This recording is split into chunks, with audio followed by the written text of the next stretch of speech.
Hi friends, இன்றைக்கி நம்மளோட easy ரீடிங்கில் நம்ம பார்க்க போகிறது sounds of alphabets. Sounds of ஆல்ஃபபெட்ஸ்னால் என்னது அப்படின்னு என்னென்னு பார்க்கலாமா? இப்போது A to Z வரைக்கும் ஒரு ஆல்ஃபபெட்டுக்கும் ஒரு சவுண்ட் இருக்குது. ஆல்ரெடி நான் சொல்லியிருந்தேன், ஒரு ஆல்ஃபபெட்டுக்கும் ஒரு சவுண்ட் இருக்குது. அந்த சவுண்டை வச்சு தான் வார்த்தையை பிளெண்ட் பண்ண முடியுமே தவிர, இப்போது நான் ஏன்னு காட்டுறேன்னு வச்சுக்கோங்களேன். இது என்னது? Only the name of the letter A, B, C, D இப்படி நம்ம ரீட் பண்ணுறது வந்து only the name of the letter. இதை வச்சு நம்ம வார்த்தையை பிளெண்ட் பண்ணி ஒரு வேர்டையோ ஒரு சென்டென்ஸையோ ரீட் பண்ண முடியுமான்னு கேட்டால் கண்டிப்பாக முடியாது. ஸோ இதோட சவுண்ட்ஸ் வச்சு தான் நம்ம பிளெண்ட் பண்ண முடியும். இப்போ A to Z வரைக்கும் இருக்க சவுண்ட்ஸ் என்னன்னு நான் ரீட் பண்ணுறேன், நல்லா லிசன் பண்ணுங்கள், சரிங்களா? A sound, A, A. B as in B, B, B. C as in K, K, K. D as in D, D, D, D. E as in A, A. அதாவது இப்போ நம்ம egg break பண்ணுறோன்னா A டக்குன்னு ஒரு sound கேட்கும் பார்த்தீங்களா? That's the sound A, A. F, F as in F, F. G as in G, G, G. H as in H, அதாவது H. I as in E, E, E. J as in J, J, J.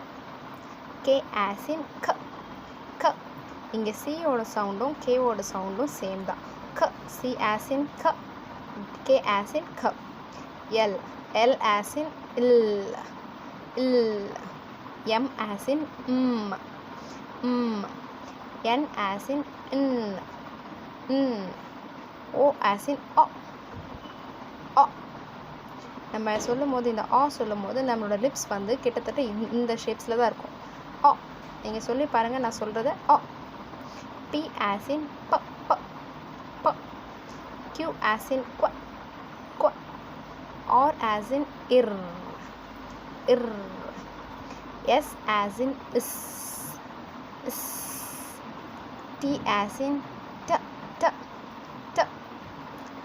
U as in A, A.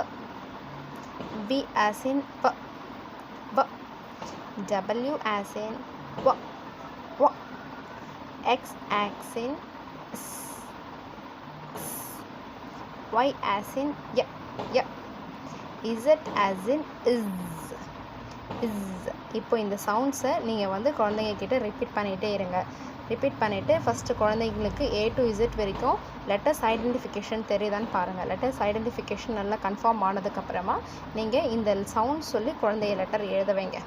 நீங்கள் இப்போ G சொல்கிறீங்கன்னா G, G நீங்கள் sound சொல்லணும்.